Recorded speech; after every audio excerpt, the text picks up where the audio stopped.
Boa tarde, pessoal, muito boa tarde. Sejam todos bem-vindos. Para quem está ao vivo hoje na nossa live, estamos de horário novo, como vocês pediram.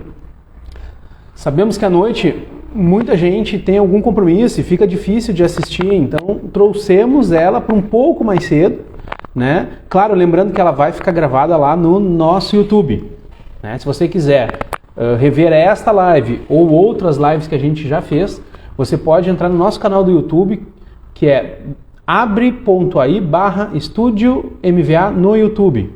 Esse é um atalho.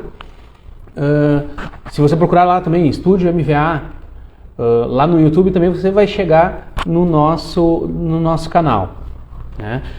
Essa live fica gravada porque serve de subsídio de pesquisa, tanto para você quanto para você cliente final, né, quanto para você advogado, advogada, que está seguindo as nossas lives e está aproveitando o nosso material e está interessado em direito de família e direito das sucessões. Bom, nosso assunto de hoje é sobre divórcio e dissolução de união estável, sejam eles judiciais ou extrajudiciais. Talvez, boa tarde, Paulo Petrac, tudo bem? Talvez você não consiga, a gente não consiga terminar todo o material hoje. Aí aquilo que ficar faltando a gente complementa ou numa outra live ou numa micro live posterior, justamente para não ficar faltando material. Então, além disso, a gente vai trazer resposta a várias dúvidas, né? E vamos aproveitar as melhores perguntas, né? E aquelas mais comuns para a gente tirar elas aqui hoje, tá? Mas vamos lá, não podemos falar de divórcio sem antes caracterizar o que é um casamento e o que é uma união estável. Né? O pessoal muito se confunde com isso, mas hoje, via de regra, união estável e casamento são muito semelhantes. Né? A gente tem uma versão institucionalista, né? Isso quer dizer o quê? Antes do advento da Constituição Federal de 88, a instituição jurídica e social do casamento ela era plenamente regulada, regulamentada e atendia a formalidades e prescrições legais, né, que se sobrepunham a outras proteções individuais. Né? A gente tem também a versão instrumentalista, que é após a Constituição de 88, onde o casamento passou a ser um instrumento pelo qual as pessoas desenvolvem a sua personalidade jurídica, o principal fator era a afetividade. Então, antes da Constituição, a gente tinha toda a situação religiosa, né? A situação material, de necessidade de suprimento material. Depois da Constituição de 88, basicamente, a gente ficou como se fosse um contrato. Né? O casamento ele passou a ser um contrato. A prioridade do casamento, pessoal, é atender os valores essenciais da pessoa humana, tais como dignidade, solidariedade, igualdade, liberdade. Né? O nosso Código Civil ele traz no 1511 o conceito de casamento. Né? Vamos ler para vocês. Casamento estabelece a união plena de vida com base na igualdade de direitos e deveres dos cônjuges. Se vocês ouvirem ou lerem o artigo de uma forma simples e seca, vocês têm como chegar à conclusão de que casamento não tem nada a ver com religião. Né? Então a gente precisa trazer isso para vocês. Não existe nenhum cunho religioso no casamento. Tá? É um contrato, é aquilo que a gente diz para os clientes quando eles sentam na frente da gente. Vocês estão rescindindo um contrato. Né? Então esse conceito do artigo 1511 do Código Civil, ele reflete os princípios constitucionais, como a pluralidade das entidades familiares, né? A igualdade entre as pessoas humanas e a isonomia entre os filhos. Isso quer dizer o quê? O casamento é uma entidade familiar que estabelecida entre pessoas humanas, merecedoras de proteção estatal, constituídas de forma formal e solenemente, né? Formando uma comunhão de afetos, comunhão de vida, né? Vontades, e produzindo os diferentes efeitos no âmbito pessoal, social e patrimonial. Né? Óbvio, né, pessoal, que o casamento ele vai ter que ter um pouco de afeto, né? Ele vai ter que ter a vontade das pessoas estarem juntas, né? Mas isso também não deixa de caracterizar uma relação contratual, né? A partir do momento que a gente sempre diz que o que um não quer, dois não fazem, então a gente não vai ter um casamento sem uma possibilidade de afeto, sem um cunho patrimonial, vamos dizer assim, né? Então, esse conceito ele se foca também em alguns laços afetivos que é estabelecido entre os sujeitos e abandona os elementos caracterizadores tradicionais, né? Porque antes, lá da Constituição de 88, a gente tinha a família, né, como uma forma, uma entidade que fora criada para procriação, concepção, adoção de filhos, né, e até mesmo um cunho religioso, né? Hoje a legislação brasileira ela respeita o direito de planejamento familiar, o direito de descasar, vamos dizer assim, ele é decorrente do direito de casar. Então, se eu posso casar, por óbvio eu posso descasar. Isso quer dizer o que também? Que a gente tem a liberdade de patrimônio. Então, pessoal, vamos dar mais... Boa tarde, Jéssica. Boa tarde, Ana. Boa tarde, Rita. Tudo bem? Sejam bem-vindos. Se tiverem dúvida, pessoal, podem escrever ali nos comentários e a gente vai retornando para vocês aos poucos ali, tá? Bom, voltando ao nosso tema, não podemos falar de divórcio sem falar do casamento, né? Então, a independência, hoje, tá? A gente vinha falando lá, que existe hoje a liberdade do matrimônio. Então, o matrimônio, ele é independente de qualquer tipo de outra situação religiosa. O matrimônio hoje é um contrato, tá? O casamento é um contrato, tá? Independente de eu ser casado no religioso, para mim ter validade nesse casamento, eu tenho que trazer o registro dele pro civil também. Então, mais caracterizado ainda da possibilidade, da necessidade e da característica desse ato ser efetivamente um contrato. Tá? Então, quais são as finalidades do casamento? Vários doutrinadores eles trazem finalidades diversas, né? E a gente pode trazer assim, dois expoentes.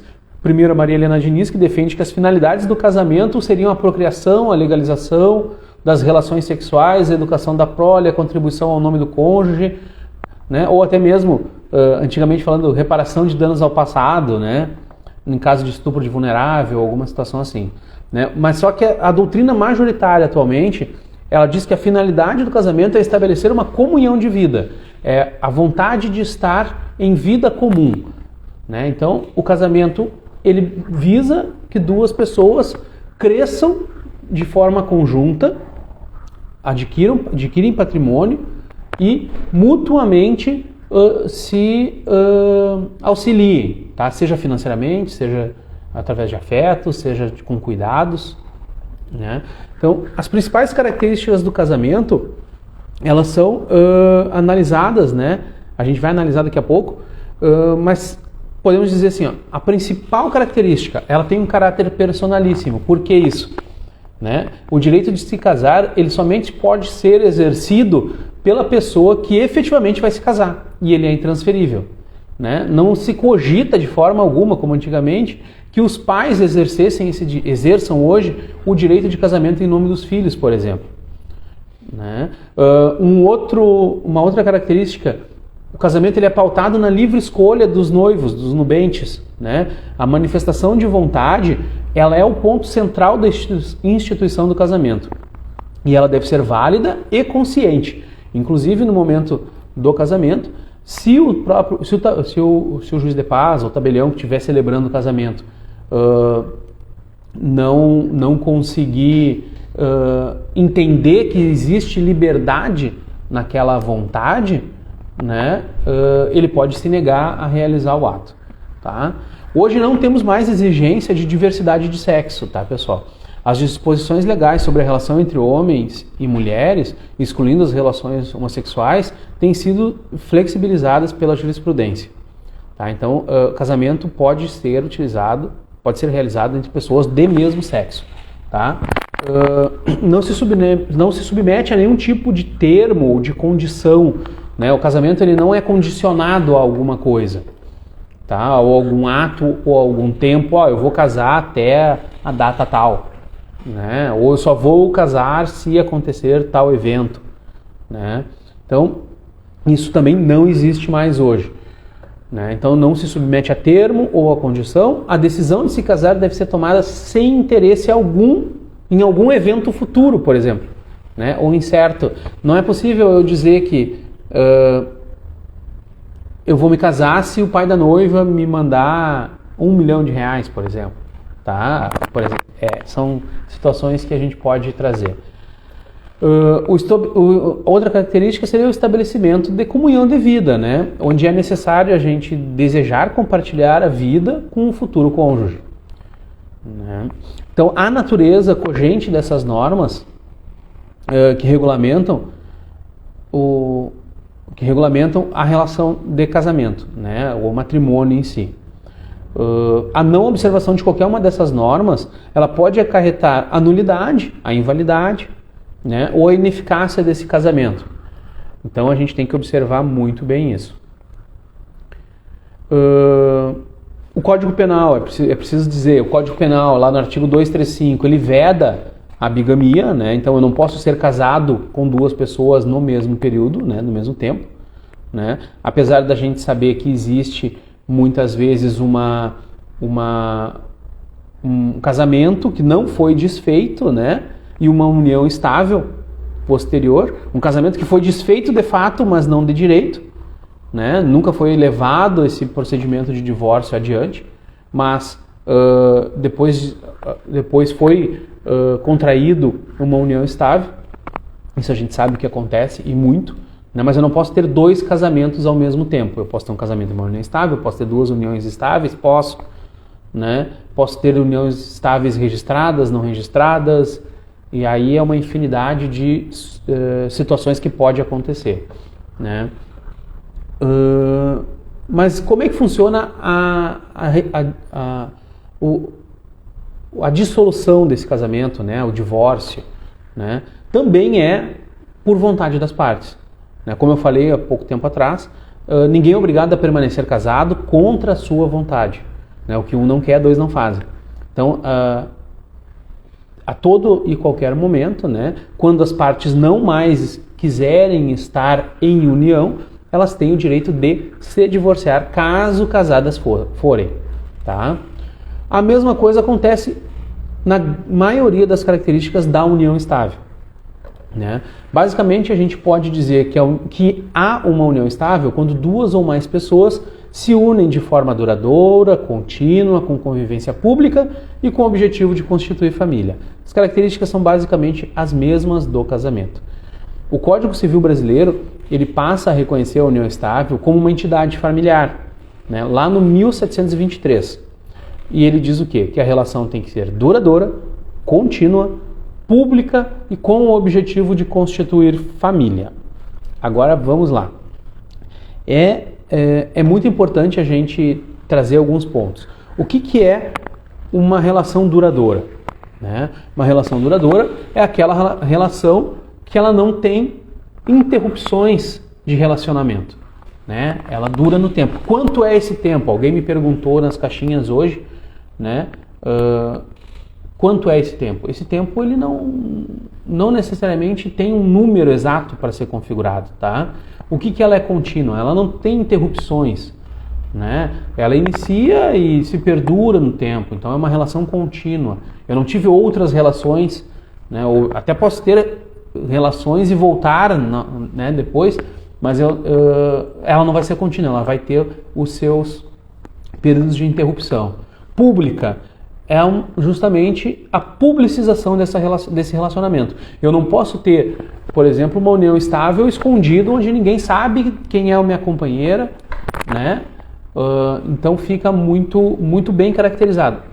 Tem que ser pública essa relação, essa publicização, né, do relacionamento das partes. E o principal objetivo, pessoal, e que na grande maioria das vezes é onde a gente trabalha na defesa de patrimônio de algum cliente, é o objetivo de constituição de família, tá?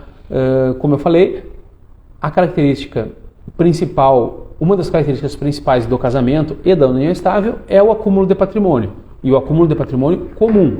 Então, se eu tenho o objetivo de constituir família, esse patrimônio ele vai se comunicar desde o momento em que ocorreu a união estável, se a gente não tiver nenhum planejamento, né? Vamos falar de planejamento mais tarde, né? Mas o grande objetivo da união estável é constituição de família. Eu posso ter uma relação duradoura enquanto namorado, enquanto noivo? Posso. Eu posso ter uma relação duradoura enquanto namorado, enquanto noivo? Contínua enquanto namorado, enquanto noivo? Posso. Eu posso ter uma relação pública enquanto namorado, enquanto noivo? Posso. Mas se eu não tiver o objetivo de constituir família, se essa relação não tiver o objetivo de constituir família, eu não tenho uma união estável caracterizada, né? Então, são situações que a gente tem que analisar caso a caso, o caso concreto ele tem que ser analisado para a gente poder trazer respostas efetivas para o cliente. Então, é necessário um período mínimo para a gente configurar a união estável, pessoal? Não. Tá? A lei não estabelece nenhum tipo de período mínimo a esse respeito. Tá? Também não tem um período mínimo para a gente configurar quando o relacionamento começou a se transformar numa união estável. Né? Eu preciso ter essa caracterização de ser duradouro, de ser temporal, né? De ter a vontade de criação de família. Tá? Então o critério para análise é muito subjetivo. Tá? É muito subjetivo. Então a gente precisa analisar caso a caso. Uma outra pergunta que surge bastante: na união estável, a gente precisa morar junto? Não tem essa exigência, tá, pessoal? Entre os critérios estabelecidos na lei. Não existe a necessidade de residência conjunta, de residência comum. Até lá no casamento. Também não existe essa exigência da residência comum. Existe a exigência do mútuo auxílio. Existe a exigência da durabilidade, da continuidade, da publicidade, do objetivo de constituir família. Mas em nenhum lugar está escrito, né, que é obrigado a gente ter esta constituição de família na mesma residência. Tá? A gente tem casos aqui que, por exemplo, moram em cidades diferentes e nem por isso eles deixam de ter uma união estável caracterizada. Vamos ver quem é que entrou por último agora. Liliane, seja bem-vinda. Agência Trembala, sejam bem-vindos, pessoal. Cooperato, seja bem-vinda. Milena, seja bem-vinda. Dani, seja bem-vinda. Vamos lá, pessoal, continuando aqui. Se vocês tiverem alguma dúvida, por favor, podem colocar ali. O pessoal que deixou perguntas nas caixinhas, nós vamos responder agora durante o andamento, né, da nossa livezinha aqui. Né? Pessoal, outra pergunta. União entre pessoas do mesmo sexo. Pode? A lei não define a proibição, tá? A lei ela diz o quê? Que união estável é uma relação entre homem e mulher, tá? Mas a evolução jurisprudencial, a evolução legal, hoje, desde 2011, né? Não é hoje, então a gente já está falando de 11 anos atrás, o STF decidiu e equiparou que a união entre pessoas de mesmo sexo, né? É equivalente à união entre pessoas de sexos diferentes. Então, desde 2011, o reconhecimento da união estável entre pessoas de mesmo sexo é uma entidade familiar. Tá? Outra pergunta que surge bastante. Se eu tenho uma união estável, eu tenho uma alteração no meu estado civil? É importante a gente destacar que a união estável não altera o estado civil das pessoas. Né? A pessoa ela vai continuar sendo solteira, ela vai continuar sendo casada, ela vai continuar sendo viúva, ela vai continuar sendo separada. Não existe o estado civil unido estavelmente. Né? Em alguns formulários a gente até acha, mas legalmente não existe essa opção da gente mudar o nosso estado civil. Então, se você é solteiro, passa a viver uma união estável com a sua companheira ou com seu companheiro, né? O teu estado civil continua sendo o de solteiro. Né? Inclusive, como eu já falei, pessoas casadas podem vir a estabelecer uma união estável. Né? Eu não me descasei, mas venho trazer uma nova, vim ter uma nova união e, portanto, essa união é uma união estável. Né? Posso converter a minha união estável em casamento? Posso. Tá? Uma outra dúvida, assim, que às vezes o pessoal pergunta, eu casei, tá? Daí me divorciei. Eu posso voltar a casar com a mesma pessoa? Posso, nada impede. Tá? O que vai acontecer? Aí a gente vai ter um desdobramento patrimonial lá atrás, né? Dependendo do lapso temporal, o patrimônio vai continuar se comunicando, não vai se comunicar mais, ou a gente vai começar a comunicar o patrimônio a partir de agora. né? Então, basicamente, seria isso. Então, a gente não tem muitas diferenças entre o casamento e a união estável. Qual é a grande diferença? O nome que se dá para o contrato que a gente assinou, né?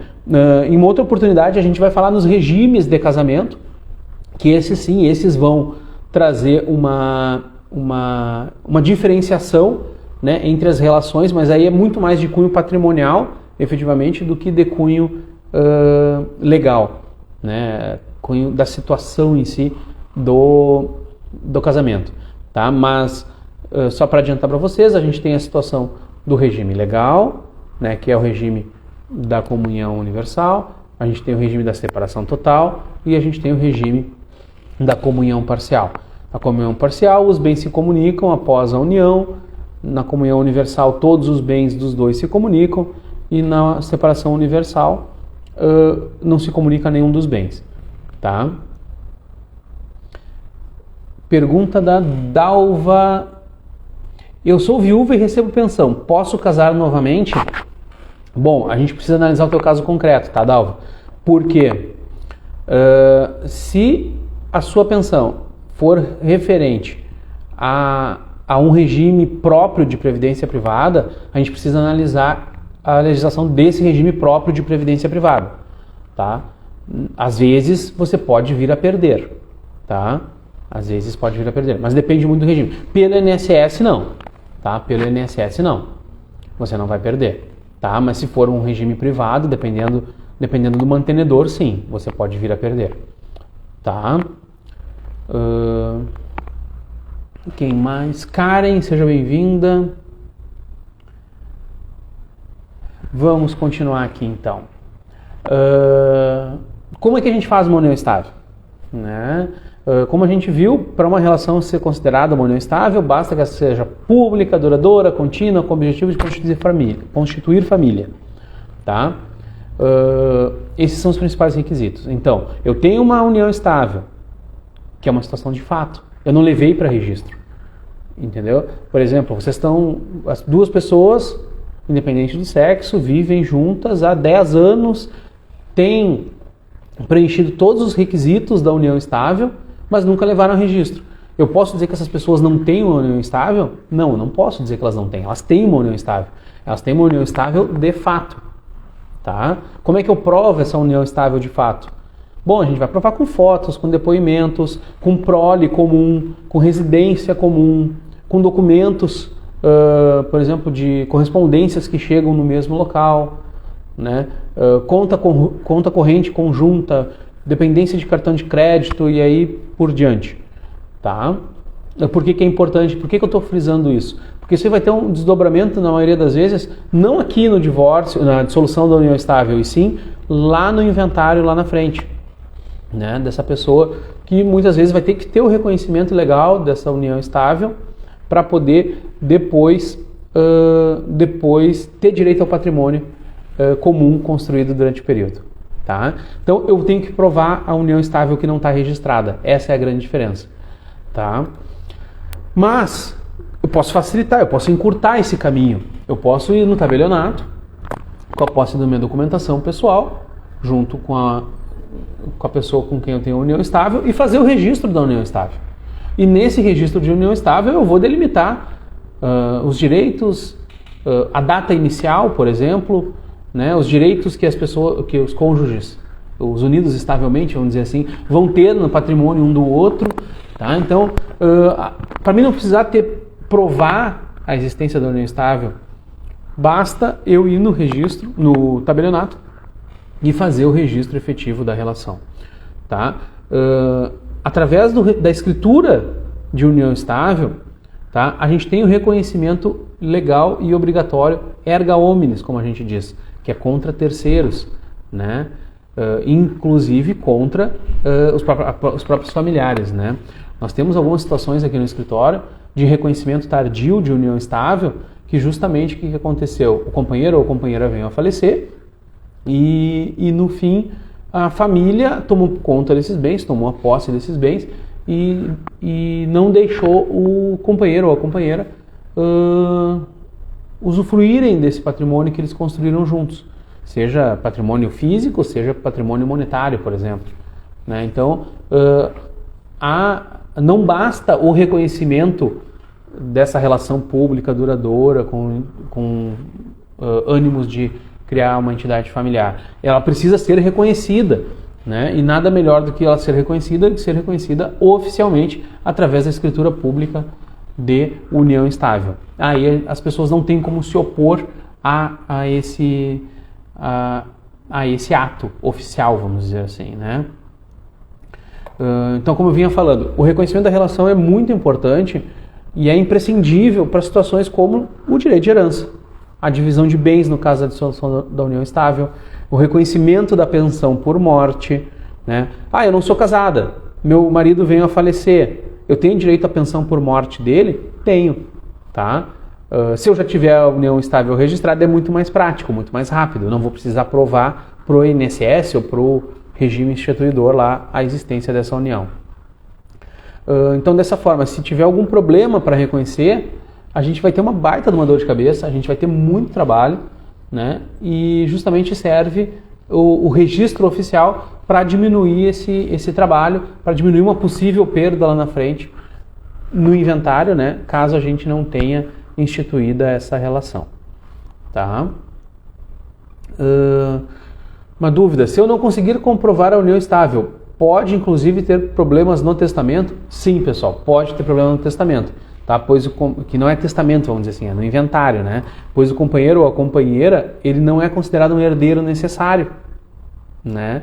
Então eu não seria obrigado a reservar uma parte da herança para ele, né? Então é por isso que eu preciso ter esse reconhecimento, né? Um caso famoso que a gente pode exemplificar quanto ao problema da dificuldade de reconhecer a união estável é o caso do Gugu e da médica lá, da Rose Miriam, né? Vocês devem ter ouvido falar. Eles tinham união estável, mas não era formalizada, né? Então eles estão brigando hoje, os herdeiros brigam e ela briga pelo patrimônio que ele deixou, né? Então por isso viver em uma união estável, ou se você vive numa união estável, ou se você quer passar a viver, nada melhor do que formalizar isso através da escritura pública da união estável, onde lá também a gente vai poder criar, por exemplo, o planejamento familiar de vocês, o planejamento patrimonial de vocês, né? Além dos regimes de bens existentes, a gente pode transacionar isso, né? A gente pode dizer como vai ficar cada bem antes ou como vai ficar cada bem depois que a gente fizer a declaração da união, tá? Então eu posso usar os 3 regimes de bens? Posso, qualquer um dos 3. E posso criar um regime híbrido para mim e para o nosso casal, por exemplo? Posso criar um regime híbrido para o nosso casal, tá? Então, o registro é a maneira mais segura de viver em união estável e usufruir de todos os benefícios garantidos pela lei, tá? Sem risco nenhum para o futuro, tá, pessoal? Hoje recebi uma ligação de um cliente que ele deve ter visto as nossas lives, né? E as nossas chamadas, e foi justamente hoje o conteúdo do nosso bate-papo de hoje, né? Porque existe um contrato de união estável? Existe, pessoal. A gente pode fazer um contrato de união estável, né? Para formalizar essa relação, nada melhor do que fazer um contrato de união estável. Por isso ele pode ser feito por uma mera declaração particular entre os próprios conviventes ou de forma pública lá no tabelionato de notas, né? Por uma questão de preciosismo, a gente faz o contrato particular e ainda leva ele a registro no tabelionato de notas, tá? Então, por uma escritura pública, que é a declaração de união estável elaborada no cartório de notas, né? Por um tabelião. É o modo mais seguro da gente obter a fé pública naquilo que a gente está contratando. Não esqueçam, é uma relação patrimonial, tem um contrato, né? E como é que a gente faz isso? Basta comparecer no tabelionato de notas, levando os documentos pessoais necessários, RG, CPF, certidão de nascimento atualizada, né? Não é aquela certidão lá que a mãe deu para vocês lá quando vocês saíram de casa, tá, pessoal? É a certidão de nascimento atualizada, no máximo 90 dias, alguns tabelionatos pedem, alguns cartórios pedem 30 dias, tá? Um comprovante de endereço, em alguns cartórios eles pedem, outros não, né? E quanto que custa para fazer a união estável? Depende muito de estado para estado. Tem estado que custa 400 e poucos reais, e tem estado que custa 88, foi o menor que eu achei, tá? É bem tranquilo de se fazer, o tabelião faz para vocês. Claro que o ideal é ser feito um planejamento anterior, né? Consulte o seu advogado de preferência, consulte alguém que possa te trazer uma orientação efetiva para como melhor gerir esse patrimônio, tirar suas dúvidas no tocante os meandros, vamos dizer assim, né, legais, onde a gente vai poder explicar, o advogado vai poder explicar para você qual é cada regime de bens, qual é o regime de bens que mais se adequa à sua necessidade. Eu tenho vários bens antes do meu casamento, ela tem vários bens antes da união estável, casamento, seja o que for, né? Mas eu não quero que o meu patrimônio anterior à união estável se misture com o dela, ela também não quer. Eu tenho bens que eu estou pagando ainda, que eu só vou ter a propriedade depois da união feita, então quer dizer, vai comunicar. Eu tenho como criar esse contrato de união estável justamente para oficializar a vontade das pessoas, tá? Então eu posso contratar aquilo que eu quiser desde que a lei permita, portanto, então eu vou criar um contrato de união estável, onde eu vou delimitar o que é patrimônio meu, o que é patrimônio da minha cônjuge, tá? Deixa eu ver aqui se tem mais alguma pergunta.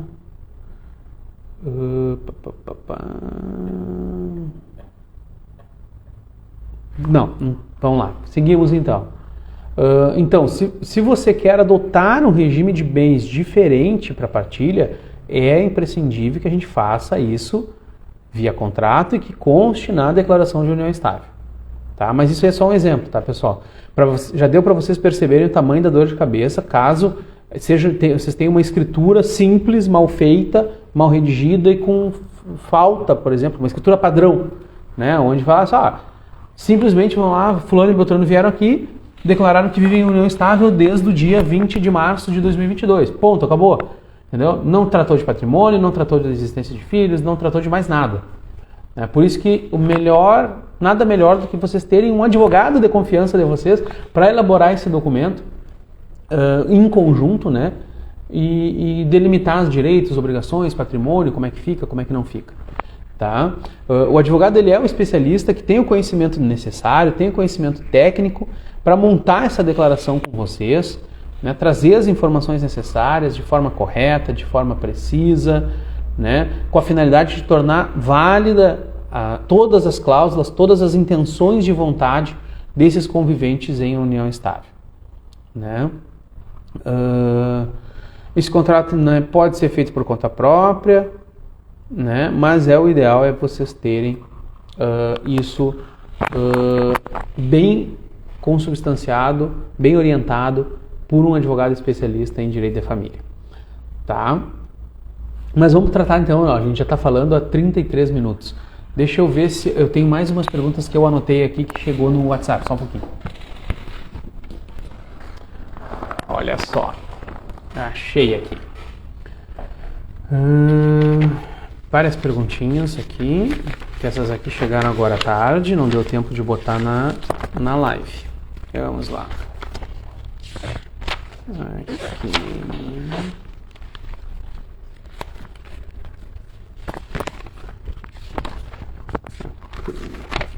Olha só. Caso... essa aqui é uma questão de guarda, tá? Mas vamos lá, vamos falar. Caso o homem fique com a guarda, a mulher paga a pensão? Bom, a gente vai falar mais adiante sobre isso. A gente tem uma live também lá no Instagram sobre guarda. Mas isso tudo vai depender do binômio necessidade-possibilidade. Se a pessoa pode pagar e se o outro precisa receber. Via de regra, aquele que tem a guarda recebe alimentos, tá? Recebe alimentos, que é o nome dado à pensão que a gente paga para os filhos. Mas a gente precisa analisar o caso prático. Mas via de regra, sim, independente de quem está pagando, ou como a gente diz, prestando alimentos, existe a possibilidade de prestação de alimentos, sim, pela mãe, quando a guarda é do pai. União estável é passível de divórcio também? Sim, a união estável, o divórcio da união estável é a dissolução de união estável, que é agora o nosso próximo tópico, assim que eu responder essas perguntas. Me casei há poucos meses e quero separação. Posso? Pode. Tá? Não existe um lapso temporal mínimo para mim pedir o divórcio ou a dissolução de união estável. Né? Mais uma pergunta. Nós dois queremos o divórcio. Quanto tempo temos, ou quanto tempo leva para formalizar? A gente está tudo anotado mesmo aqui. Ó. Né? Quanto tempo leva para formalizar? Depende muito. Né? Tudo bem, ótimo, vocês querem divórcio, vocês estão em sintonia ainda, não tem briga. A gente precisa analisar, tem bens? A gente precisa analisar, tem filhos menores ou incapazes? Não tem bens, não tem filhos menores e incapazes. Vai levar aí 2 semanas no máximo. Entendeu? Tem bens? Bom, vamos avaliar os bens. Quem vai avaliar os bens é a Secretaria da Fazenda e às vezes leva um tempo. 20 dias, 15 dias, 30 dias. Então, vamos trabalhar assim, ó. Existindo bens, via extrajudicial, em média de 30 a 60 dias. Não existindo bens, não existindo filhos, 1 semana, dependendo muito daí da agenda do tabelionato, se faz a dissolução da união estável ou o próprio divórcio. Agora, é judicial, Marcos, a gente está brigando, a gente tem filho menor, ou a gente tem filho menor. Bom, aí é outra situação, né? Um divórcio hoje, estou falando aqui de nível Rio Grande do Sul hoje, né?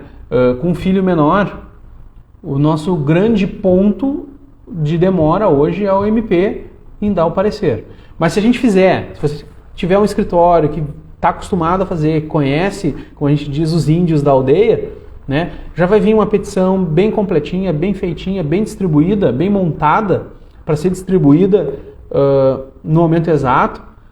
Vamos dizer ali, em 90 dias o divórcio está perfectibilizado. Tá? Talvez um pouco mais, um pouquinho menos, depende muito da forma do acordo que essas partes chegaram. Marcos, mas não tem acordo, é litigioso. Bom, se é litigioso, aí o tempo não é nosso. Quem vai determinar daí o tempo que esse divórcio vai levar é justamente o quão litigioso ele vai ser, o quão propriedades, quão bens, a quantidade de bens que ele tem a serem partilhados, né? A briga pela efetivação pela guarda, se vai ter, se não vai ter, né? Mas via de regra, o divórcio, a decretação do divórcio, ela se dá praticamente instantâneo à distribuição, tá? O que vai ficar pendente daí é o resto do processo, que é a questão de alimentos, guarda e tudo mais. Paulo Petrac, quando casados, pode divorciar direto ou tem que fazer a separação antes? Não existe mais separação, tá, Petrac? Não existe mais a separação. Né? O processo de separação ele deixou de existir. Isso já faz muito tempo. Tá? Hoje a gente só tem o divórcio direto. Tá? Antigamente era dividido. Primeiro tu tinha que separar, ficava 2 anos separado e depois divorciava. Hoje, não vou dizer que o Instituto da Separação não exista mais, ele continua existindo, mas ninguém mais usa.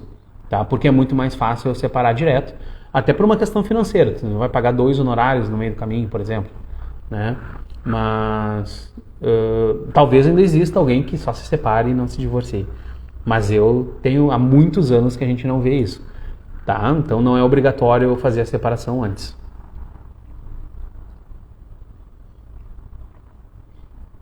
Boa pergunta. É caro para realizar o divórcio? Não temos bens. Gente, divórcio sem bens, tá? A gente trabalha com tabela da OAB. Tá? Até por uma questão de não ter aviltamento de honorários e para a gente trabalhar de uma forma equânime com todos os outros colegas do ramo do direito. Se trabalha com tabela da OAB, é um valor razoavelmente baixo, né? E vai ser determinante a complexidade do caso. Tá? Então vai variar muito. A gente tem desde divórcios a valores bem acessíveis a divórcios de valores bem altos, porque depende muito da quantidade de trabalho que esse procedimento vai dar, assim como todo outro procedimento judicial, né? Mas sempre se tem um parâmetro a tabela da OAB. A tabela da OAB ela tem o custo ela estipula um custo médio, né, de complexidade da ação. Então pode se cobrar um pouco menos, pode se cobrar um pouco mais, depende muito do tempo que a gente vai levar para terminar esse procedimento em si. Né? Tem procedimentos que demoram muito mais, tem procedimentos que demoram muito menos. Tá?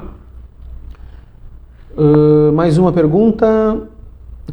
Essa é boa. O casal tem um pet, né? E está se separando. Tem alguma legislação que trate sobre isso? Não, não tem. Tá? O que tem hoje é jurisprudência. Tá? PET continua sendo considerado uma coisa móvel, né? Então, tem jurisprudência já que determina guarda, determina pagamento de pensão, vamos dizer assim, ou de ressarcimento de despesas, né? Determina a visitação, mas isso é tudo via jurisprudência, via costume local, né? A gente não tem efetivamente uma legislação que abranja a necessidade de fazer a guarda do PET em si. Tá? Acho que mais uma pergunta que eu tenho aqui. A guarda do filho é sempre da mãe? Não, tá? Não, a guarda do filho nem sempre é da mãe. Ela, na maioria das vezes tá? Mas depende muito da situação fática. Tá? Depende muito da situação fática. Essa outra pergunta, mesmo sem casar no papel, a separação é 50% para cada um da divisão dos bens? Na maioria das vezes, sim. Tá? Como eu disse, se não tiver nada ajustado, né, depende muito se é uma união estável ou se é um casamento, mas via de regra, cada um fica com a metade do patrimônio. Tá? Ou o patrimônio que juntou durante a união, se for a comunhão parcial, ou o patrimônio total, se for a comunhão total. Ou pode ser que ninguém fique com nada do outro, se for na separação universal. Tá? Então temos essas três possibilidades. Posso ter um híbrido? Posso ter um híbrido. Essa semana mesmo foi muito engraçado. Saiu só fazendo um parênteses aqui, né? Saiu o divórcio da Gisele Bündchen e do Tom Brady, né? Eu estava no tabelionato, esperando ser chamado, e eu estava lendo o divórcio deles, o documento de divórcio deles, e acabei me perdendo. Fui chamado, passou 3, 4 pessoas na minha frente, mas é que é uma situação bem complexa, né, com bastante patrimônio, e eles já tinham feito um pacto antinupcial, né, onde eles determinaram que alguns bens eram particulares, alguns bens que seriam adquiridos no futuro seriam comum, e alguns bens ainda que seriam adquiridos no futuro seriam particulares. Uma situação bem híbrida, claro, trazendo do regime americano para cá, porque eles casaram lá fora, mas o regime que eles criaram um regime próprio para eles. Né? Inclusive, eles estavam construindo uma casa de, sei lá, 10, 12 milhões de dólares, uma coisa assim, e que acabou ficando com o Tom Brady, né? E a Gisele comprou um apartamento de não sei quantos milhões de dólares lá, para fazer o escritório dela, que ia ser nessa casa, e passou a ser, e ele pagou daí, no divórcio ele pagaria esse apartamento lá para ele poder ficar com a casa. Mas fecha parênteses, mas é uma situação em que vai ter a transação entre as pessoas. Tá? Como é que funciona a dissolução da união estável e o divórcio do casamento? A dissolução, quando eu falar de divórcio ou dissolução, às vezes a gente vai acabar se confundindo um do outro, mas a gente está falando da separação em si. Tá? A dissolução, quando é união estável, a gente dissolve, quando é casamento, a gente divorcia. Tá? Vamos ver aqui, antes uma pergunta. Existindo de fato união estável, mas não oficializada, havendo separação, que termos impera para a divisão de bens? Aí a gente vai brigar, tá, Petrec? O que acontece? O principal objetivo da gente ter uma escritura de união estável é justamente a gente limitar a data inicial da união. Tá? E as grandes brigas, elas se dão justamente no momento assim, ó, um diz que a união iniciou, por exemplo, em 10 de janeiro de 2022 e o outro diz que a união iniciou em 10 de janeiro de 2019. E a gente vai brigar por esses 2 anos e do patrimônio que foi adquirido dentro desses 2 anos. Tá? Via de regra, o patrimônio que se comunica é aquele adquirido durante a união. Tá? Então o que vai imperar? Vai imperar 50% daquilo que foi adquirido durante a união, vai ser dividido com cada um dos cônjuges. E isso aí entra a conta bancária, entra das duas partes, né? Conta bancária, imóveis, direitos de crédito, dívidas, por óbvio também, né? Financiamento bancário, financiamento de carro, cartão de crédito, tá? Então, havendo a separação, não tendo uma data inicial, que é a oficialização, na realidade ele traz a data inicial, a gente vai ter uma divisão bem equânime daquele período, né? Ó, eu digo que iniciou dia 1º de dezembro e tu diz que iniciou dia 1º de dezembro do ano anterior. Então tem esse um ano que a gente vai ter briga. Mas se não tem briga, todos eles concordaram, ó, nossa união começou em 1º de dezembro de 21. Então todos os bens adquiridos a partir de 1º de dezembro de 2021, eles vão se comunicar e vão ser repartidos, tá? Isso numa não oficializada, vamos dizer assim, não registrada. Tá? Não sei se respondi a tua pergunta, mas coloca aí qualquer coisa, a gente complementa. Então, como eu vinha falando, a dissolução da união estável ou o divórcio, eles podem ser feitos tanto pela via judicial quanto extrajudicial, tá? Via extrajudicial é a via do cartório, que todo mundo diz, eu vou lá no cartório e vou me divorciar. Não, ninguém consegue se divorciar no cartório sozinho, precisa de um advogado, porque o advogado vai orientar justamente quanto a essa divisão de bens, né? A dissolução no cartório ou extrajudicial, assim como no divórcio, né, a união estável ela pode ser feita de forma extrajudicial, tá? Mediante a elaboração da escritura pública de dissolução de união estável ou escritura pública de divórcio, tá? Esse documento ele tem que ser feito no tabelião de notas ou no cartório de notas da cidade, né? Mas para que seja possível realizar no tabelionato, no cartório, né, a gente precisa que tenha 2 requisitos a serem cumpridos. Tá? Primeiro, tem que ser consensual, né? As partes têm que estar de acordo, né? Segundo, de acordo em se separar e em relação à partilha de bens, tá? O consenso ele tem que ser 100% consenso. E não pode ter filho menor ou incapaz, tá? Mesmo as partes estando de acordo, é exigida a presença de um advogado. Então você vai ter que contratar um advogado, que é a pessoa apta a te explicar e a realizar o procedimento perante o tabelionato, tá? Não precisa ter um advogado em cada parte, pode ser um advogado para os dois. Mas pode ter um advogado para cada parte? Pode ter um advogado para cada parte, tá? Mas via de regra não precisa. E geralmente é bem difícil a gente ver um divórcio com 2 advogados, é bem difícil. A gente já fez, mas não é tão comum assim. A lei faz a exigência do advogado para que ele acompanhe os termos da dissolução, da partilha, da pensão, por exemplo, que uma parte vai ter que pagar para a outra, tá? Já se não tiver consenso, tiver consenso sobre nada, ou se não tiver consenso na dissolução da união ou na partilha de bens, aí a gente vai ir para o divórcio judicial ou para a dissolução judicial, tá?